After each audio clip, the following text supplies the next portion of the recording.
Kia ora Aotearoa, welcome whānau to the War on News, your weekly sacred cow slaughtering assault on current affairs, being live from the palatial Stratos news bunker, buried deep beneath the heart of the Greyland Republic. In tonight's political media crimes against reason kill zone, first ever case of tail-biting dog. Why does Labour hate urban liberals so much? Nationals swap the haka for tie-my kangaroo down sport, plus this week's Wanko the Week award and the Barack Obama People's Hero Award.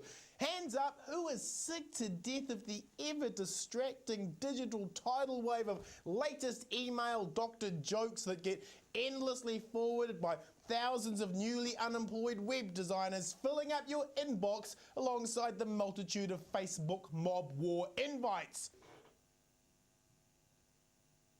Leading the war on news this week, brothers and sisters, it was revealed by the Sunday Star Times that New Zealand cattle have been eating quarter of the planet's palm kernel meal from Southeast Asia, meaning New Zealand dairy has managed to destroy the rainforest environment of a whole other region, as well as pollute New Zealand's waterways and bloat our climate change emissions gases beyond sustainability. That's fantastic. Every bit of New Zealand milk and cheese now contains the tiny tears of an orphaned orangutan. Go dairy! Talking of killing the rainforest, you want fries with that Mick-recession combo? As unemployment climbs, the demand for meat one grade above pet food grows, and this expansion is being funded by you, the taxpayer. From the party who put junk food back into school tuck shops to tackle obesity, McDonald's are taking corporate welfare from the government at $16,000 per year per worker to open 30 new fat-drenched branches. Can you believe we are giving corporate welfare to Ronald to open more junk food joints? Unannounced to limit protests in the burbs. Yet the corporate media are screaming about a tiny percentage of beneficiaries who Paula Bennett highlights with privacy rights breaching Benny Bash press releases every time the media focuses on an issue that is negative for National. Suggestions Tony Ryle intends to reverse an election promise and restructure health. Benny Bash press release from Paula.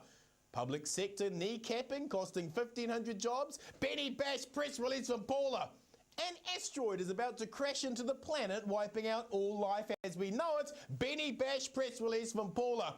Kiwi battler and privacy breacher Paula was interviewed last weekend on her Benny bashing tendency to smokescreen any issue by focusing on a tiny proportion of special needs welfare cases, and said she was shocked and surprised by the level of vitriolic, bitter, talkback, spittle anger at her Benny bashing, and that she just wanted a nice, quiet, reasoned debate over a gentle cup of tea to discuss why dirty, filthy breeder bennies are taking your money by rooting anything that moves. John Key described it as breeding for a business in 2002. Paula is the soft sell face of tomorrow's deep cuts into social welfare, while the corporate media help those cuts go to the bone by convincing New Zealanders that those dirty, filthy breeder bennies choose to be poor and should at least be forced to hand over one of their gypsy spawn for prisoner feed to help cover their monetary obligation to be able to share the same space as the rest of us whopper New Zealanders. Of course, those wealthy members of society who structure their finances like Bill English to maximise allowances like working for families and who are more likely to vote for National won't be getting chased anytime soon. Apparently, a handful of cases with families who have special circumstances have to be publicly crucified first before the wealthy get held to account. Our next story is so big, it deserves its own title sequence.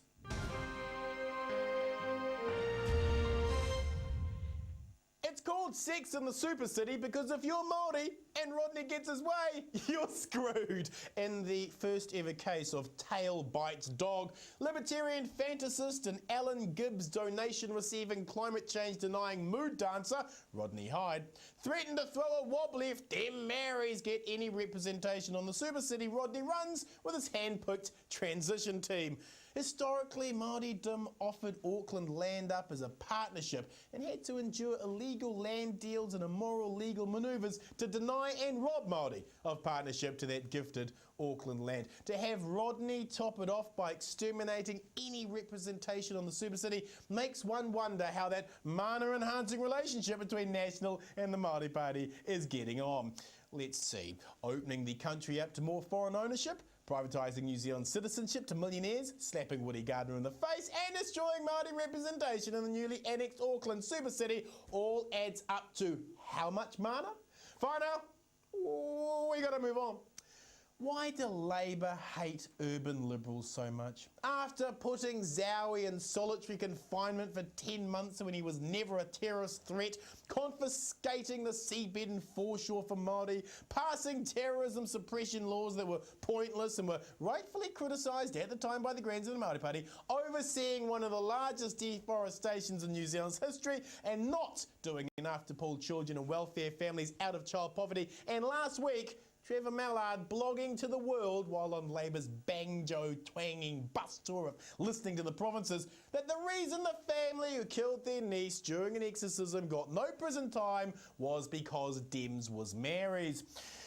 Why does Labour hate urban liberals so much by allowing senior MPs to inject racist populism into the public debate? Labour refuses to argue a liberal agenda, refuse to stand up for social justice principles, and instead try to manage garden variety bigotry rather than challenge it. How can Labour win hearts and minds when Trev just wants to stroke and pat red necks? If it's not too much to ask, please Labour, put a leash on Mallard, stop sounding like Acton Don Brash on a good day, and come up with some alternatives to the train wreck the right wing are making of the country. Bye now.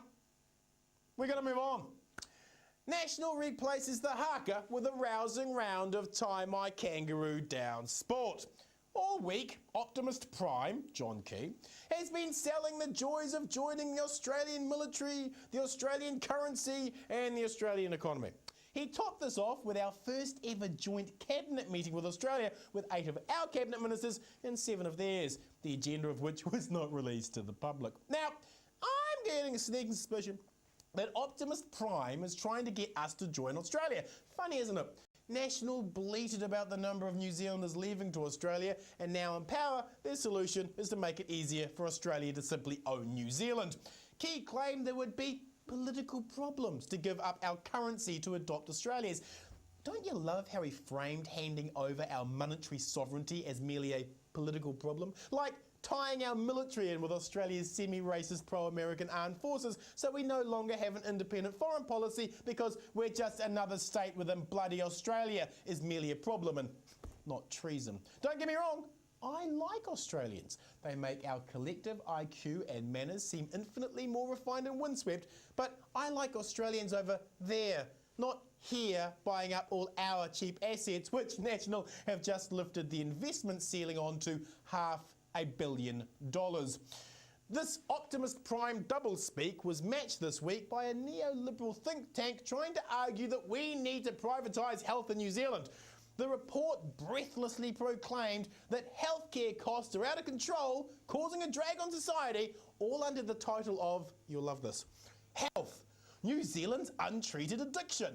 That's right, brothers and sisters, us dirty, filthy New Zealanders are addicted to having a public health system that looks after us. How dare we have such an addiction? Who are we to expect free health after we pay all that tax? Who are we to demand a public health system that looks after all of us? Who are we to not become like America and hand health over to private industry so corporations can rot the system at our collective expense? How dare we have an addiction to healthcare?